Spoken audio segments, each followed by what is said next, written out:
Hello and welcome to Eyes on Research, the podcast that digests the latest scientific innovations in eye research using simple and understandable terms. I am your host, Thales Guimarães, medical doctor and clinician scientist at Moorfields Eye Hospital.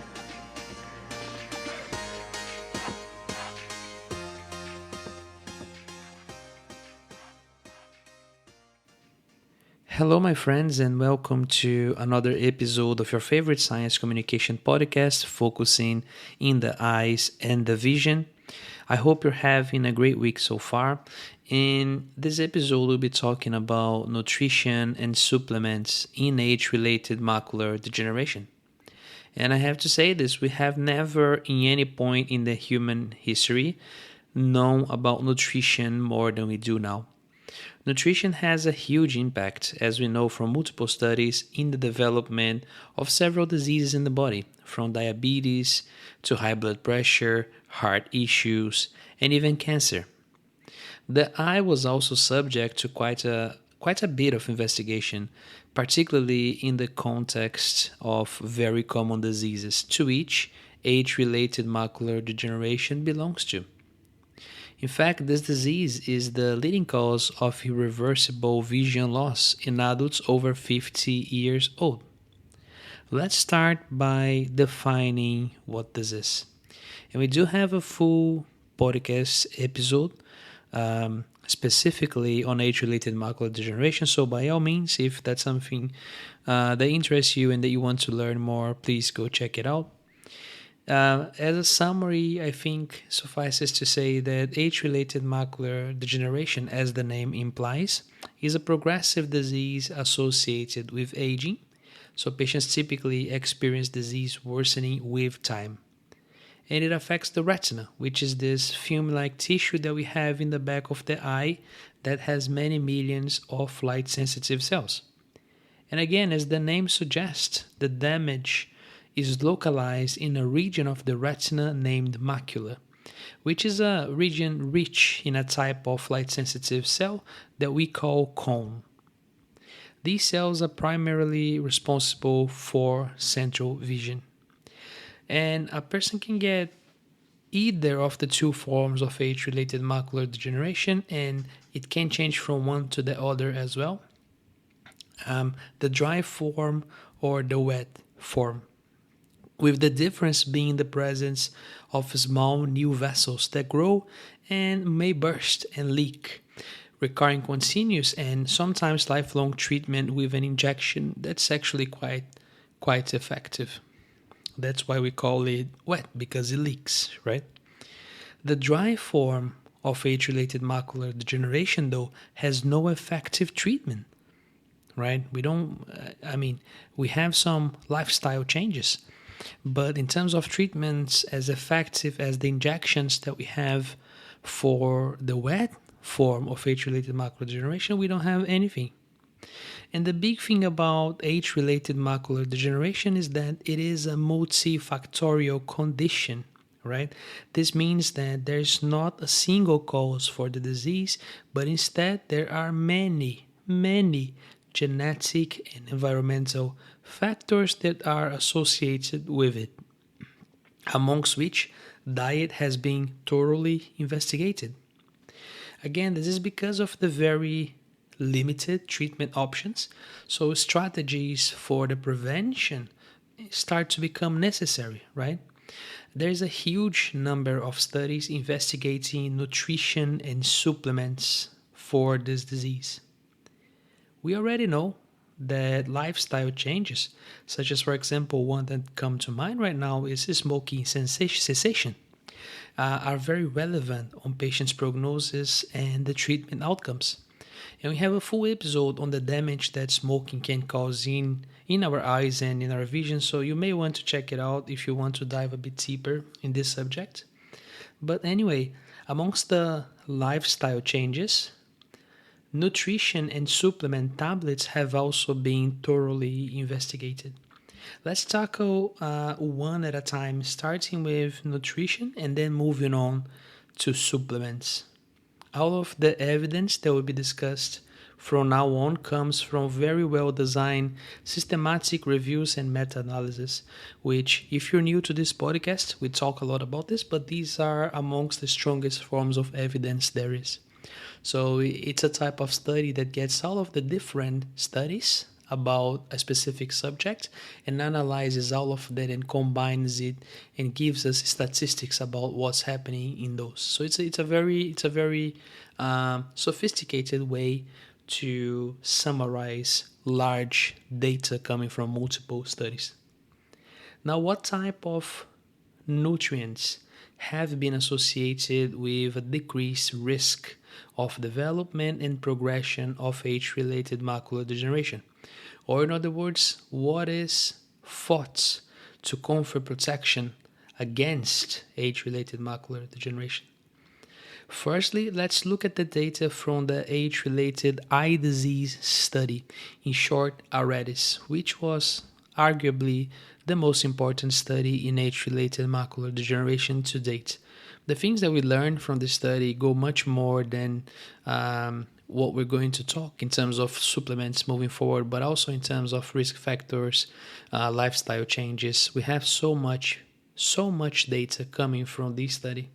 Some of the evidence coming from this says that a high dietary intake of vitamin A, B6, and C, lutein, zeaxanthin, copper, folate, magnesium, beta-carotene, and docosahexaenoic acid, in short DHA, or eicosapentaenoic acid, in short EPA, have all been associated with lower risk of age-related macular degeneration progression.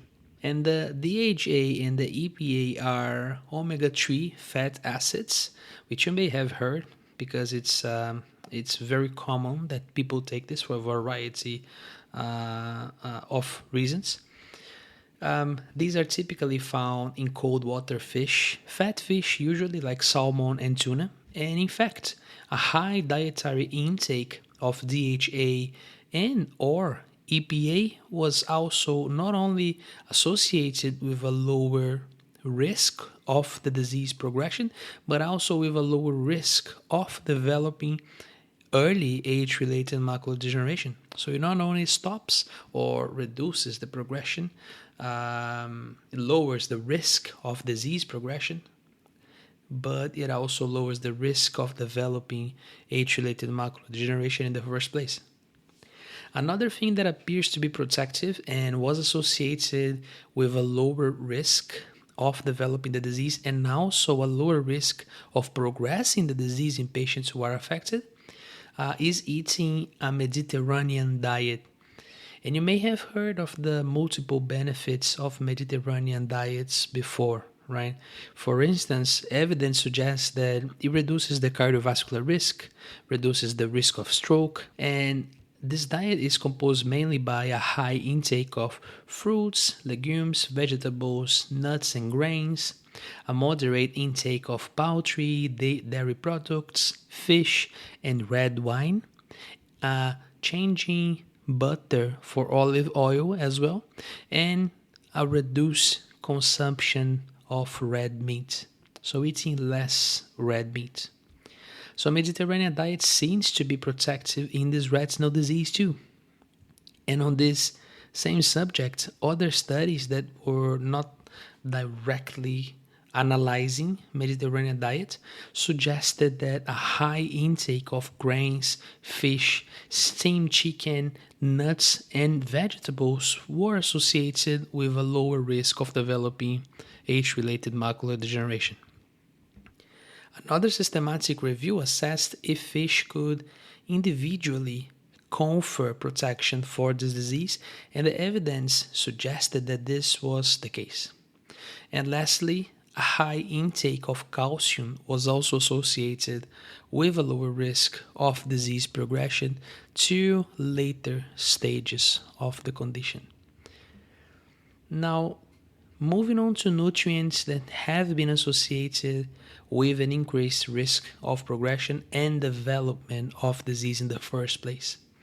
Firstly, it appears that people who drink alcohol may have a bigger chance of having this condition. Indeed, a high intake of alcohol in this study was associated with a higher risk of developing age-related macular degeneration. Then, a high dietary intake of monosaturated and saturated fats, linoleic and oleic acid have also been correlated with a higher risk of disease progression. Food sources that are rich in linoleic acid include vegetable oil, seeds, meat, eggs, nuts. And food that's rich in oleic acid are olive oil, corn oil, and palm oil. Now you may say, well, you just told us that olive oil and nuts are part of the Mediterranean diet, which is protective. But now you say that they increase the risk of disease progression. How come, right? And that's a great question. The truth is that the studies analyzing these different dietary patterns have to take a lot of things into account. So there may be some biases inserted here and there that prevent detailed interpretation of the effects of a single specific nutrient. And also, it may as well be that one nutrient accelerates the disease progression in patients who already have the disease, but reduces the chances of a healthy patient developing the disease. Some of these things go down to the individual nutrient level and the individual person. So we just don't know. Remember, it's a multifactorial disease, right? There's multiple things interfering with it. Things that are completely external, right? Think about UV radiation. We also have an episode on sun exposure and the type of damage that UV rays can cause. And you see that I talk about age-related macular degeneration because it is one of the risks of being exposed to sun, right? So it's multifactorial. I'll give you my collective recommendation at the end of the episode, so keep posted. Until now, we have discussed the nutrients that are thought to offer protection to the development of age-related macular degeneration and nutrients that we think put patients at risk. Let's move on to the supplements. What is the supplement associated with decreased risk of development and progression of age-related macular degeneration? Firstly, it's the daily use of a specific formula that comes from the REDS study that we have just discussed, right? This formula has a specific high dosage of vitamin C, E, zinc, copper, and beta-carotene, which is associated with a decreased risk of age-related macular degeneration progression. Now, the REDS study had a follow-up study named REDS 2, where the formula was substituted because there is evidence that beta-carotene could increase the incidence of lung cancer in patients who smoked. So beta-carotene was substituted by lutein and zeaxanthin. And that's the beauty about science, right? No one knows everything. What is thought to be true one day may be changed in the next day, or we may find a different alternative that works better, right? And in this case, it's not even working better, it's just avoiding the risk of smokers to have lung cancer, reducing the risk, right? Which is major. One thing to mention here, though, is that there's no guarantee that any of these formulas will definitely prevent a worsening in the vision. And also, truth be told, the evidence does not suggest that these supplements will help everyone. Unfortunately, there's no research of the same quality as the REDS trials to compare these results against, right? So it's important to get the opinion of your doctor before starting any of these, because this will not be universally prescribed to all patients. What about the supplements that have been found to be associated with increased risk of disease progression and development? Well, in a retrospective study, the use of multivitamins contain vitamin A, B6, B12, C, E, Beta-carotene and folic acid was found to increase the risk of development of AMD, of age-related macular degeneration. Now you may ask the same question you just thought before, right? This does not make any sense given that some of these supplements like the beta-carotene and the vitamins are also present in the Aretis formulation. Well, it may be just because this study was not designed to look specifically for age-related macular degeneration. So the methodology was not optimal for this type of study. Or it may also be that the Aretis formulation has a different dosage, a different concentration of each of these molecules, these vitamins, these minerals, than the multivitamins that we usually can get over the counter, right? So maybe it's the specific combination that helps patients. So how can we wrap all of this up?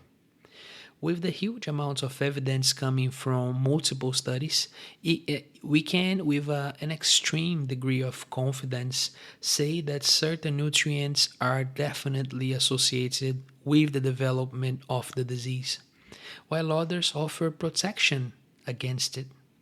High dietary intake of multiple nutrients, including some vitamins, minerals, carotenoids, which by the way are presently in brightly colored fruits and vegetables like spinach, corn, carrots, broccoli, amongst others, are all associated with a decreased risk of progression of age-related macular degeneration. The same can be said for people on a Mediterranean diet. What my advice is, if you ask, and I'll have to agree with a systematic review that was published in 2022, so just a couple of years ago, in the journal Acta Ophthalmology, that's the name of the journal, where they analyze most of the evidence available in a very comprehensive way. Their suggestion is the same as mine. Low alcohol consumption for people without age-related macular degeneration, the Aretis formulation for patients with early age-related macular degeneration, and there are multiple commercial names for that, and adopting a Mediterranean diet. I think this is very sound advice, and I agree with all of this.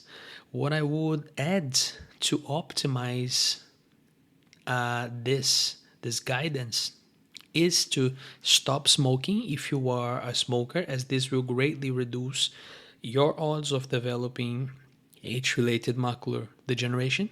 And there's a reversibility of effect that has been shown in some studies, meaning that even if you smoke for a long time, if you stop smoking, you will bring your risks down. Do some sort of physical activity if you can to keep healthy, generally speaking, and use sunglasses with good UVA B protection, as ultraviolet light, as I have just said, can also damage your retina. Thank you so much for listening to me today. I hope you found this episode useful and that you can extract something from it. If it adds something to you, no matter how small it is, I am already very happy. You can find us on @EyesOnResearch on your favorite social media. You'll also find the link in the description of this episode to our support website, which is what we are using to post our weekly newsletter. Consider subscribing to us there. It's completely free, and you'll see weekly articles about curiosities and trivia about the eyes and vision, as well as hot research updates on topics that did not go on to become a full episode. So please do consider subscribing. You need to click the three dots in the top right corner of the website, provide your email, and hit follow. In this page, you also have the option to donate or become a member, which is completely optional, and it does give you access to special posts and very cool things like, for instance, extra short podcast episodes, as well as allowing you to suggest themes for blog posts, short videos, or even full podcast episodes. Otherwise, if you like our work, it would really help if you could give us a rating in whichever platform you are listening to this. Thank you very much. Have a wonderful rest of your week, and I'll see you next week for our next episode. And as ever, keep your eyes on research. Bye bye.